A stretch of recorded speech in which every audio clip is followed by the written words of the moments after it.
Hello, my dear friends. You are again with C and Radha. My dear friends, hope you are all doing absolutely great in your lives. Friends, मैं आज वाले video में कुछ बहुत ही useful financial wisdom share करूंगी। अगर आप इसको ध्यान से समझ जाएंगे तो ये विजडम आपके बहुत काम आने वाली है। सबसे पहले तो आप देखेंगे कि मई मिड के बाद से इनकम टैक्स रिटर्न फाइल करने वाला ऑप्शन खुल जाता है, specially for ITR 1 and ITR 4 के लिए। एंड कुछ लोगों को बहुत जल्दबाजी हो जाती है कि भाई जल्दी जल्दी से अपनी इनकम टैक्स की रिटर्न फाइल कर देते हैं। लेकिन इनकम टैक्स रिटर्न फाइल करने का सही समय क्या होना चाहिए, किस टाइम पर हमें इनकम टैक्स की रिटर्न फाइल करनी चाहिए। अगर आपको लगता है कि आपकी किसी भी इनकम पर कोई TDS डिडक्ट नहीं हुआ है तो जैसे ही रिटर्न्स खुलती है आप साथ के साथ फाइल कर सकते हैं, क्योंकि आपका 26 AS में जो कि आपका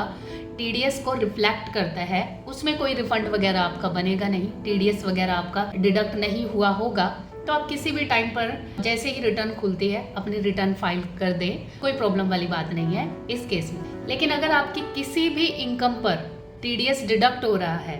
तो उस केस में आपको अपनी इनकम टैक्स की रिटर्न कब फाइल करनी चाहिए। जो भी पर्सन आपकी इनकम के ऊपर TDS डिडक्ट करता है, यानी आपको पेमेंट करने से पहले TDS डिडक्ट करता है, तो जब तक वो पर्सन TDS की रिटर्न फाइल नहीं करेगा, whether it is in form of 24Q and 26Q, यानी आपकी सैलरी की इनकम पर TDS या फिर आपकी अदर इनकम पर TDS, लाइक कॉन्ट्रैक्ट वाली पेमेंट्स हो गई, या प्रोफेशनल फीस हो गई, या इंटरेस्ट की पेमेंट हो गई, या रेंट की पेमेंट हो गई। तो किसी भी तरह की पेमेंट पर जब आपका डिडक्टर TDS डिडक्ट करता है तो जब तक वो Q4 की TDS रिटर्न फाइल ना कर दे, यानी उस रिटर्न को फाइल करने के बाद ही उन सभी लोगों का TDS जो उसने डिडक्ट किया है और रिटर्न में फाइल किया है, TDS वाली रिटर्न में फाइल किया है, वो उस स्पेसिफिक पर्सन के पैन से लिंक होकर उनके 26 AS में रिफ्लेक्ट ना हो जाए। मतलब आपके 26 AS में जब तक आपका Q4 का TDS रिफ्लेक्ट नहीं हो जाता तब तक इनकम टैक्स की रिटर्न करने का कोई फ़ायदा नहीं है, क्योंकि आप अपना TDS क्लेम नहीं कर पाएंगे। जब तक TDS आपका 26 AS में रिफ्लेक्ट ही नहीं हो रहा है और आपने अपनी इनकम टैक्स की रिटर्न कर दी तो आप उसका रिफ़ंड कैसे क्लेम कर पाएंगे या अपना TDS कैसे क्लेम कर पाएंगे। इसलिए जिन लोगों का TDS डिडक्ट होता है तो उनको तब तक अपनी इनकम टैक्स की रिटर्न फाइल नहीं करनी चाहिए जब तक उनके फॉर्म 26 AS में उनका प्रॉपर TDS रिफ्लेक्ट नहीं हो जाता। ज़्यादातर डिडक्टर लास्ट डेट तक ही TDS की रिटर्न फाइल करते हैं। तो ये थी छोटी सी मगर बहुत ही इम्पोर्टेंट विजडम जो आप लोगों की बहुत हेल्प करेगी। आई होप मैंने सिंपल लैंग्वेज में बहुत अच्छे से आपको समझा दिया हो माय डियर फ्रेंड्स। मेरी कोशिश यही रहती है बहुत ही यूज़फुल नॉलेज आप लोगों को शेयर करने। I hope it would help you a lot. अब मैं नेक्स्ट विजडम शेयर करूंगी जिसमें कुछ लोगों को कन्फ्यूज़न होती है कि उनको अपनी GST की रिटर्न है वो क्वार्टरली करनी चाहिए, क्वार्टरली रिटर्न के लिए ऑप्ट करना चाहिए या मंथली रिटर्न के लिए ऑप्ट करना चाहिए। ये उन लोगों के साथ होता है जो स्मॉल ट्रेडर या स्मॉल मैन्युफैक्चरर होते हैं जिनके पास क्वार्टरली रिटर्न फाइल करने का ऑप्शन अवेलेबल होता है। तो उनको कन्फ्यूज़न ये होती है कि क्वार्टरली अपना रिटर्न कर देंगे और बहुत कम कंप्लायंस हो जाएगी। लेकिन ये बात उस केस में अच्छी लगती है जब आपके ज़्यादातर ट्रांजैक्शंस B2C है,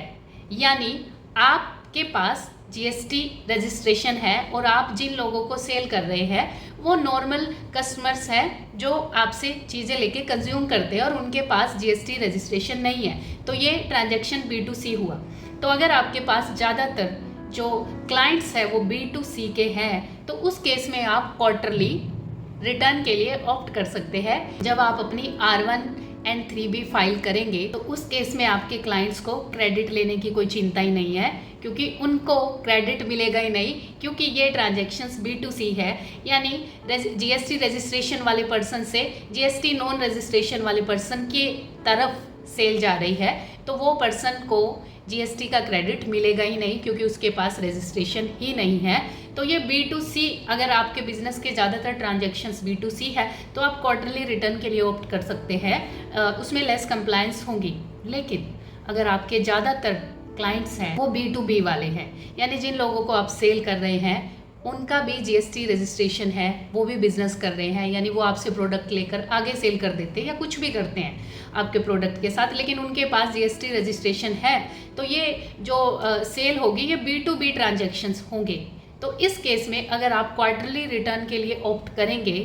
तो सामने वाले के 2B में जो सामने वाले की परचेज को और इनपुट क्रेडिट को रिफ्लेक्ट करता है, उसमें इनपुट क्रेडिट जब तक आप अपनी क्वार्टरली रिटर्न फाइल नहीं करोगे तब तक रिफ्लेक्ट नहीं होगा, और ऐसा करने में पूरा क्वार्टर लग जाएगा और सामने वाले पे प्रेशर बन जाएगा कि मुझे मेरा इनपुट क्यों नहीं मिल रहा है, और वो क्लाइंट्स आपके ऊपर प्रेशर बना देगा कि मेरे बिल मेरे 2B में रिफ्लेक्ट नहीं हो रहे, ये आप लोग क्या कर रहे हो, मुझे क्रेडिट जल्दी लेना है। तो इस चक्कर में आपको मंथली ही जीएसटी की रिटर्न फाइल करने का ऑप्शन चूज करना चाहिए। इस पर्सपेक्टिव से अगर आपके जितने भी ट्रांजैक्शंस हैं उनमें से ज़्यादातर ट्रांजैक्शंस B2B वाले हैं, तो ये सेकंड विजडम था, and I hope my dear friends it would be helpful for all of you. अब मैं आपको एक बहुत ही इंपॉर्टेंट विजडम शेयर करूंगी। जब आप अपने सेविंग या करंट अकाउंट में कोई हैवी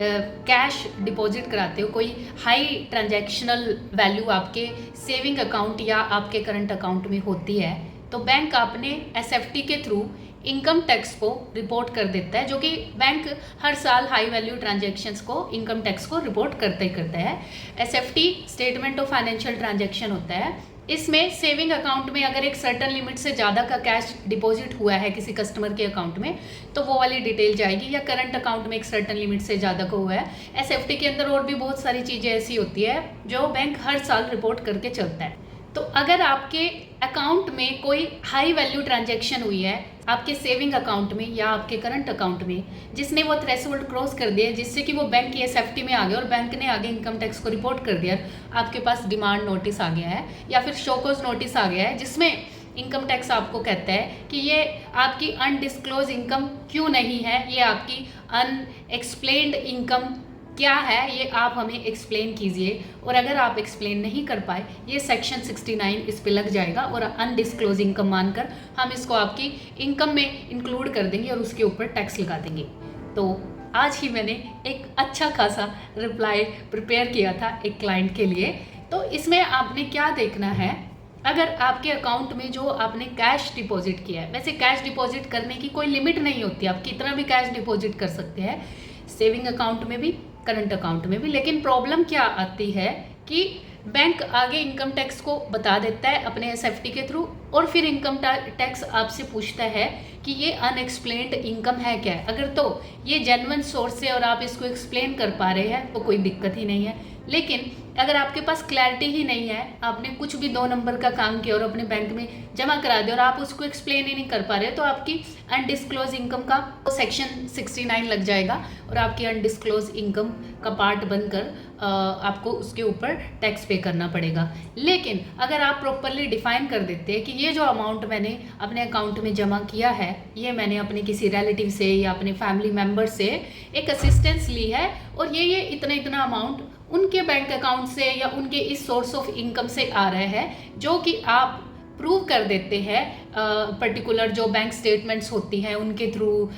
या किसी और मींस के थ्रू आप इस चीज़ को प्रूव कर देते हैं कि ये जो आपने डिपॉजिट किया है ये इस जगह से आया है और जेन्युइन जगह से आया है, या फिर किसी रिलेटिव ने आपकी हेल्प करी है या फिर किसी फैमिली मेम्बर से आपने रिसीव किया है, तो सेक्शन 69 वहाँ पर नहीं लगेगा और ये अनडिस्क्लोज इनकम नहीं माना जाएगा। तो I hope my dear friends ये वाला नॉलेज आप लोगों के बहुत काम आएगा। मैंने बहुत टाइम के बाद आज वीडियो रिकॉर्ड किया था क्योंकि मुझे एक्चुअली समझ नहीं आ रहा था मैं किस टॉपिक के ऊपर वीडियो डालूं, क्योंकि मैं अपना जो अब नेक्स्ट वीडियो डालना चाह रही थी वो फाइनेंशियल विजडम के ऊपर ही डालना चाह रही थी, क्योंकि मैं काफ़ी टाइम से पर्सनालिटी डेवलपमेंट और सबकॉन्शियस माइंड एक्सेट्रा के ऊपर वीडियो डाल रही थी। तो आप चाहे तो मेरे पिछले वाले वीडियोस भी देख सकते हैं जो आपके लिए काफ़ी हेल्पफुल साबित होंगे, जो आपको खुद को समझने में, आपकी सेल्फ डिस्कवरी की जर्नी में आपकी बहुत हेल्प करेंगे। और ये वाले वीडियोस फाइनेंशियल विजडम से रिलेटेड जो भी मेरे को यूज़फुल प्रैक्टिकल नॉलेज मेरे को लगेगा कि मेरे को डिलीवर कर देना चाहिए, तो वो मैं करने की कोशिश करूँगी। Take care my dear friends and have a great life ahead.